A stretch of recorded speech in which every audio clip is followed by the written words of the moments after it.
This is the area we've flagged for a meeting place and potentially a learning place. We're at the base of Mabulan, which is an iconic peak in the Bonye Mountains. I think it translates to bald head, so it was known to always be clear grassland. So we're in a little sheltered area. I guess as you can see, we've got a pretty significant acacia infestation here, which was a pretty clear grassland. So yeah, I guess we're here to talk about and get inspiration for what we can, I guess, construct or create here to make this space a place where people connect and understand the bunyas. So the ingredients, if we talk about the ingredients, the things that you want to see like feeding into whatever the outcome of it is, what we were discussing before was obviously the perspectives of the traditional owners, the plants, animals that we might potentially utilize or living, with and traveling through time, with how do we connect those narratives with the narratives of the rock, the age of the rock, and what science is now telling us about the genetic connections, the deep time connections between this. So all of these species, as we know, we all share a common ancestor. And how do we tell all of those stories? And also recognizing that this is part of a larger kind of song line as well, and interconnecting this up in itself as a kind of element, but it's also joining the dots. Potentially this is one as a number of a sequence. So it reminds me of those messes. I remember when I was going to a residency outside of Broken Hill in Fowler's Gap, I saw like a mesa for the first time. So it's this rock and flat at the top. And the geologist said to me, that's actually the riverbed. Each one of these mesas is a point where there's been a paleo river, and the silt at the bottom of the river becomes the hardest rock, the most resistant to erosion, and the rest of it erodes away. So all we do is follow the mesas to follow the paleo channels of the ancient past. So in the same way, we have these incredible song lines running across the landscape. And so these potential sculptures that we're talking about is like joining the dots through the landscape. Yeah. It would, I think if we can capture even the essence of that and half of those stories would be an amazing thing. But I think it is so dynamic and complex in a way.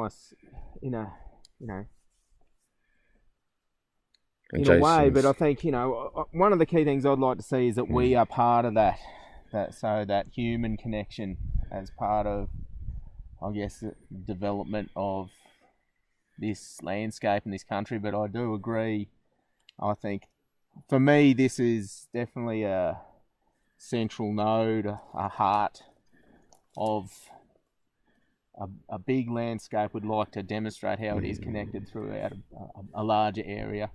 I think that's interesting how that song lines maybe match some of the. I saw the map where you had a number of song lines, and there was change. There was these cluster points, and so what you're saying is this is one of those. I believe it is those overlaying points where a number of song lines meet. Yep. And right. I believe it is. Yeah. Yeah. Right. Yeah. And then there's so this is a multifaceted kind of sculptural work. It's a sculptural work, but it's also the scaffolding and a repository for it's a meeting place, but it's also a teaching place. That's my understanding. Yeah. I think Jason used the word learningscape. Yeah, learnscape. Learnscape. Yeah. It's good. I like that term. Me too. Yeah. Me too. And I think, through a creative means, which is sort of up for interpretation, it has an interpretation, and there's the science and the knowledge behind it. But people can see the work and get different senses of what it means to them. I think is really cool. So if we can achieve that all with one project, it'd be amazing. I think that we can. I think that with the stuff I was doing, I went for super complexity into simplicity that still held its own with, to use, as Jason was saying, the materials that are in the landscape, and if we're also going to introduce to that, like, ecological connections. Yeah. Yeah. And I think the scale has to honour that. We've got song and dance men in our ranger team there, so I'm sure they're thinking about where they can dance up country, sing up country here, so there needs to be space for that. But I think for the yarn, I'd like to see a space that 20-30 people can immerse in and sit around. So I think, that if that gives a picture of that sculptural scale, that's what's in my mind of what we should be aiming or could aim for. Yeah. And of course it all starts with fire, so if you have potentially a central point, which at certain times you could have the fire lit or something like that, the world starts, in fire. We called the first geological time scale the Hadean for a reason. It was a collision between two planets, Theia and the Earth, forming this beginning, this fire point, and then later on the mineral replicators becoming organic and growing into all of this that we can see around us, including ourselves, that will be captured in the present day. So you enter through the present day and you go back into that. There's so much you can do here. This is an amazing site. What's the name of this? Mabulin? Or Mobilin? Mobilin. And someone was saying, from up there looking down on it as well. Yeah, I hadn't thought of that. That's right, if you got the sculpture says a story from that distance, it'd be great too. It's one of the best places in the world for looking at the stars here. Yeah. So I guess that nighttime tourism, if you like, or educational activities.